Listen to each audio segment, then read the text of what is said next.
కథ ఛత్రపతి. రచయిత ఆర్సి కృష్ణస్వామిరాజు గారు. స్వరం నాగమౌనిక. 2024 డిసెంబర్ 27న స్వాతి వారపత్రికలో ప్రచురితమైన ఈ హాస్య కథ మీకోసం. రాజశేఖరుడు పొడుగాటి బ్యాగుతో బస్సు దిగినాడు. పర్లాంగు దూరంలో తను పుట్టి పెరిగిన పల్లెటూరు కనిపించింది. మనసు పులకరించింది. వంగి మట్టిని ముద్దడాలనిపించింది. ఊర్లో వాళ్ళు ఎవరైనా చూస్తే ఓవర్ యాక్షన్ అని తిట్టిపోస్తారని మానుకున్నాడు. బస్సు ఆగే చోట గాజు గ్లాసులు కడుగుతూ కనిపించింది టీ అంగడి కాంతక్క. రాజా, బాగుండావా రాజా అని అడిగింది. ఖుషి అయినాడు రాజశేఖరుడు. అవును, కాంతక్క ఎప్పుడు నన్ను రాజిగా అని పిలిచేది, ఇప్పుడు మర్యాదగా రాజా అని పిలుస్తోంది. మనుషులు దూరమయ్యే కొద్దీ అభిమానాలు పెరుగుతాయి కాబోలు. ఊరు వదిలి 2 ఏళ్లైనా జనం నన్ను మరువలేదు. ఈ అంతైనా మన ఊరే కదా, మన ఊరు మాదిరి ఏ ఊరు ఉండదు కదా అనుకున్నాడు. టెంకాయ తోపుకాడ సైకిల్ మెకానిక్ సుబ్రహ్మణ్యం కల్పించి, కుశలమా శేఖరా అని పలకరించినాడు. అబ్బా, మన ఊర్లో మనల్ని ఎవ్వరూ మర్చిపోలేదు. ఊరి మట్టినడిగినా, మాకునడిగినా, పుట్టనడిగినా, గుట్టనడిగినా నా గురించి చెబుతాయి అని ఖుషి అయినాడు రాజశేఖరుడు. నవ్వలేకపోయినా తల్లి గోక్కుంటూ, ఈ ప్రభుత్వం ప్రజల కష్ట నష్టాలు పట్టించుకోవడం లేదు. ఎంతో ఒత్తిడికి గురవుతున్న సామాన్య ప్రజానీకం అశాంతి, ఆందోళన, అభద్రతలకు గురవుతున్నారు అని సుబ్రహ్మణ్యం గట్టిగట్టిగా అరుస్తున్నాడు. ఏమైందన్నా అని అడిగినాడు రాజశేఖరుడు. ఏమని చెప్పేది రాజశేఖరా, మన పంచాయతీలో 7 గ్రామాలున్నాయి. 10,000 దాకా జనం ఉన్నారు. కాని వాళ్ళకి మనశ్శాంతి ఇచ్చే మందు షాపులు లేవు.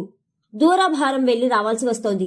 ఖర్చుకు ఖర్చు, శ్రమకు శ్రమ అని ఎగిరెగిరి చెప్పాడు.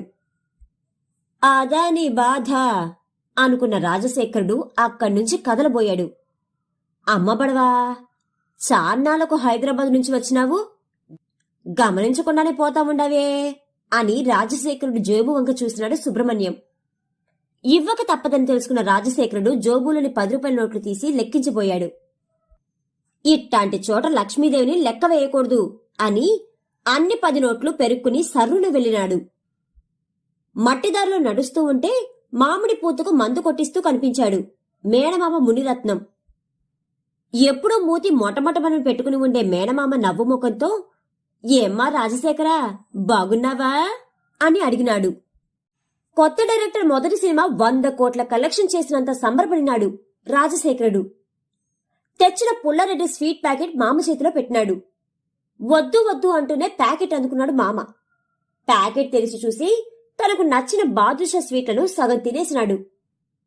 అప్పుడు గుర్తుకొచ్చింది, చక్కెర తింటే నీ చరిత్ర సమాప్తం అని షుగర్ డాక్టర్ చెప్పిన విషయం.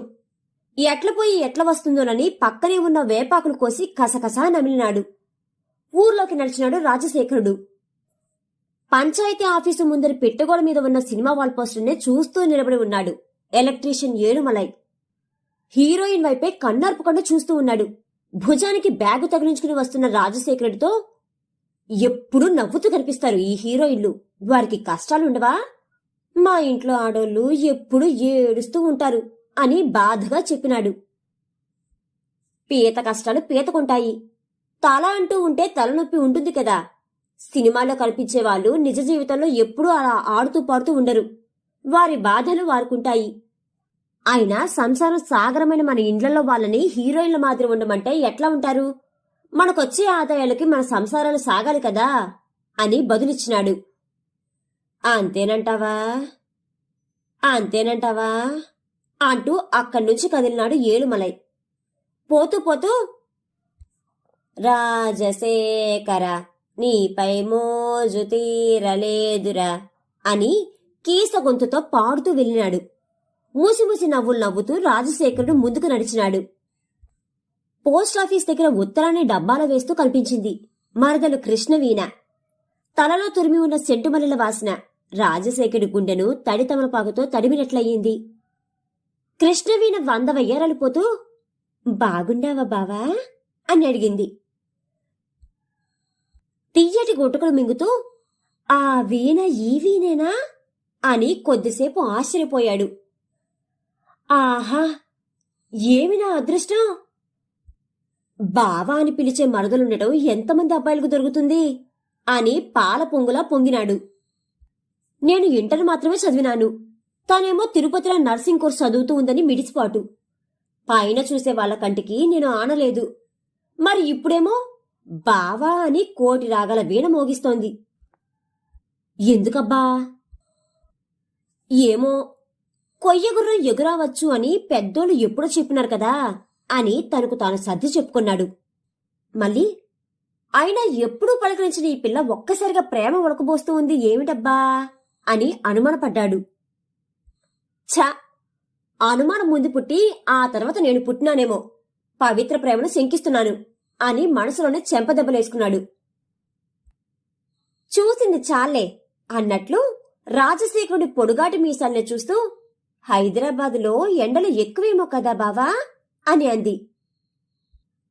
ఆహా, ఈ బావపైన మరదలికి ఎంత సున్నితమైన ప్రేమ! సెకండ్లలో తేరుకుని ఏం చేద్దాం, నోట్లోకి 4 ఏళ్లు పోవాలంటే ఏదో ఒకటి ఎక్కడో ఒకచోట పని చేయాలి కదా అంటూ చూసుకోకుండా దారిలో పడుకుని ఉన్న కుక్క తోక మీద కాలు పెట్టినాడు. సర్రున లేచిన ఆ కుక్క భౌమని మురిగింది. ఊరి మనిషిని చూసి ఊరి కుక్కే మురుగుతూ ఉంది చూడబ్బా.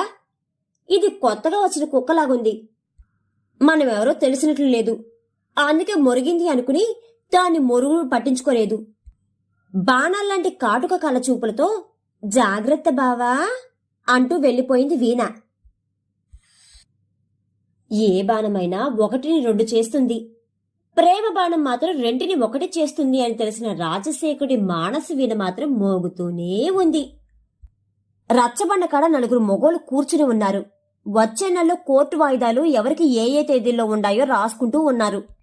చిత్తూరు కోర్టుకు ఎవరు ఏ రోజు పోవాలో మాట్లాడుకుంటూ ఉన్నారు. వారిలో ఒకటైన సీతాపతి భుజం నొప్పిగా ఉందని చేయి తిప్పుతూ ఉంటే రాజశేఖరుడు ఊర్లోకి వస్తూ కనిపించాడు. తల ఎత్తి చూడండి అని మైకులో చెప్పినట్టు చెప్పినాడు. అందరూ తలెత్తి రాజశేఖరుడు వచ్చేది చూసినారు. సినిమా ప్రారంభంలో హీరో ఎంట్రీ ఇచ్చే మొదటి సీన్ లాగా తోచింది వారికి. సార్ వచ్చినాడు ఊర్లోకి అని ఊర్లో వాళ్ళందరికీ వినబడేటట్టు గట్టిగా అరిచినాడు సీతాపతి. ఊర్లో వాళ్ళు తన్ని సార్ అని పిలవడంతో ఆస్కార్ అవార్డుకు ఎంట్రీ దొరికిన సినిమా నిర్మాతలా గాల్లో తేలినాడు రాజశేఖరుడు. పల్లెల్లో ఉండేవాళ్లు మనం పట్టణాలకు వెళ్లి ఏదో పొడుస్తున్నామని అనుకుంటారు, కానీ అక్కడ పొడిచేది ఏమీ లేదని తక్కువ మందికి మాత్రమే తెలుస్తుంది అనే ఆలోచన రాజశేఖరుడి మధ్యలో గిర్రును తిరుగుతోంది.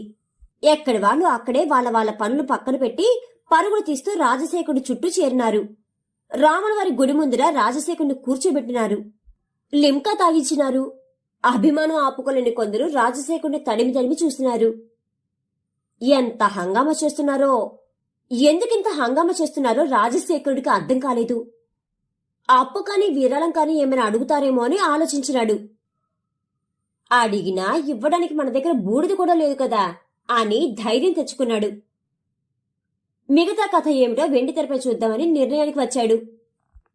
పైగుడ్డను విష్ణుకరలాగా ఊపుతూ సీతాపతి, మన ఊరికే పేరు తెచ్చినావు రాజశేఖరా, నీలాంటోడు ఊరికొక్కడు చాలు అని పొగిడినాడు. ఈ పొగడ్తల మర్మమేమి భగవంతుడా అని భయంగా దిక్కులు చూసినాడు రాజశేఖరుడు. ఊరు కాని ఊరు, రాష్ట్రం కాని రాష్ట్రం, అక్కడికి పోయి చక్రం తిప్పుతూ ఉన్నావంటే నువ్వు సామాన్యుడు కావు రాజశేఖరా అని మళ్లీ పొగిడినారు. నేను చేసిన గొప్ప ఏమిటన్నట్లు ఆశ్చర్యంగా చూసినాడు రాజశేఖరుడు. అన్నీ మాకు తెలుసులేవయ్యా, నువ్వు చేసేదేమైనా చిన్న పనా? అంత పెద్దోళ్ళ దగ్గర పనిచేస్తా ఉన్నావంటే నీ రేంజ్ ఏమిటో నీకు తెలియదు, మాకు తెలుసు అని షేక్ హ్యాండ్లు ఇచ్చినారు. మల్లె తీగలాంటి మీనా, కరెంటు తీగలాంటి కమల ఇండ్ల ముందర నిలబడి రాజశేఖర్ని కొరుక్కు తినేటట్లు చూస్తూ ఉన్నారు. అప్పుడే కట్ బనియన్లు వేసే కుమరన్, ఫుల్ బనియన్లు వేసే పుష్పరాజులు సైకిల్లో పోతూ ఆగినారు. జై రాజశేఖరన్న, జై జై రాజశేఖరన్న అని గట్టిగా అరిచినారు. వీళ్ళకి పిచ్చి ఏమైనా పట్టిందా అన్నట్లుగా మేకప్ తీసేసిన హీరోయిన్ ముఖం పెట్టినాడు. గొంతు సవరించుకుని, ఎందుకబ్బా నాకు జేజేలు కొడుతున్నారు అని దీనంగా అడిగినాడు. కుమరన్ తన వైడ్ల లాంటి వెంట్రుకల్ని దువ్వెనతో దువ్వుకుంటూ, ఒరే చూపిరా అని అరిచినాడు. వెంటనే పుష్పరాజ్ తన చొక్కా జోబులోని సెల్ తీసి యూట్యూబ్ ని ఆన్ చేశాడు. హీరో ప్రభాస్ షూటింగ్ లో ఉన్నాడు. పక్కనే గొడుగు పట్టుకుని ఉన్నాడు రాజశేఖరుడు. నీది కదన్నా అదృష్టమంటే, అంత పెద్ద హీరోని అంత దగ్గరగా గంటల కొద్దీ చూసే భాగ్యవంతుడివి నీవు అంటూ అందరూ రాజశేఖరుడికి చెక్కిలిగిలి పెట్టినారు. ఇదా విషయం అని పడి పడి నవ్వినాడు రాజశేఖరుడు. కొంగు ఇంకవ లెక్కన విషయం ఊరంతా ప్రాకింది. ఇండ్లలో ఉన్న పైటలేసిన ఆడపిల్లలు, పైటలేయబోయే పాపలు వీధిలోకి వచ్చినారు. సినిమా చూసినట్లు అక్కడి వేడుకని చూసినారు. వెంటనే రాజశేఖరుని భుజాల మీదకి ఎక్కించుకుని ఊరేగింపు చేయాలనుకున్నాడు కుమరన్. ఇంతలో ఆగండి ఆగండి అని అరుస్తూ ఊరి సర్పంచ్ పరుగులు తీస్తూ వచ్చినాడు. అంబులెన్స్ కు దారి వదిలినట్టు అందరూ పక్కకి జరిగినారు. ఇంటి నుంచి తెచ్చిన కనకాంబరాల మాల రాజశేఖరుని మెడలో వేశాడు. జింకమార్కు పెద్ద నల్లగొడుగు రాజశేఖరుడికి పట్టాడు. ఊర్లోని పిల్లోళ్ళు విషయం తెలుసుకుని ఎగురుకుంటూ వచ్చినారు. ఒకరి మీద మరొకరు రంగులు చల్లుకుంటూ ఈరలు వేస్తున్నారు. రాజశేఖరుడి ఇంటికి ఊరేగింపు బయలుదేరింది. గొడుగు కింద రాజ టీవీతో నడుస్తున్నాడు రాజశేఖరుడు. పూల వర్షం కురుస్తూ ఉంది గొడుగు మీద. జనం జేజేలు కొడుతుండగా ఊరేగింపు ఇంటికి చేరింది. వచ్చినాడు కదా నీ కొడుకు, ముహూర్తం ఎప్పుడు పెట్టుకుందాం అని రాజశేఖరుడి అమ్మను అడుగుతున్నాడు మేనమామ మునిరత్నం. కోడల్ని వెతికే బాధ తప్పిందన్న ఆనందంతో రాజశేఖరుడి అమ్మ ముఖం మిలమిలా మెరుస్తోంది. నాకొక్కడికే రాజశేఖరుడు, మీకంతా రాజశేఖరన్న అంటూ గుంపు చేరిన ఆడపిల్లలను కట్టెపట్టుకుని తరుముతోంది కృష్ణవీణ. రచయిత ఆర్సి కృష్ణస్వామిరాజు గారు రచించిన ఛత్రపతి అనే ఈ కథ కనుక మీకు నచ్చినట్లయితే please like, share and subscribe to our channel.